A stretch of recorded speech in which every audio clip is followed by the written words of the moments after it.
যে শুন মশলা বাটর ভাই দেখি এ যে শুন মশলা বাটা শুরু করে দিছে দেখি আদা ফেস হইছে আমি কইতেছি আদা ফেস দেখছি হইছে এইবার বললে বাইটে নিছি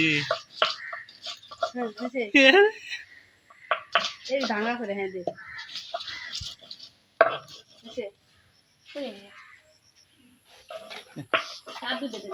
আঙ্গুর মাংস চলে আসছে 1 কিলো 250 গ্রাম মাংস মানে 1.5 কিলো মাংস বাহ মাংসর সাইজ তো ভালো রে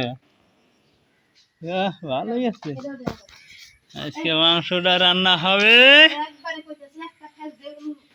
ওই তুমি ওরে করলে করো না হলে করবার দেওয়ার খালি এবারে মাংসটা মনে করে এবারে খাইনাছে খাইতে খুঁটে নিয়ে আন্দা এবারে শুরু করবো বৃষ্টি কামে কমে যাওয়ার কোনো ঠিক নাই মাংস খামু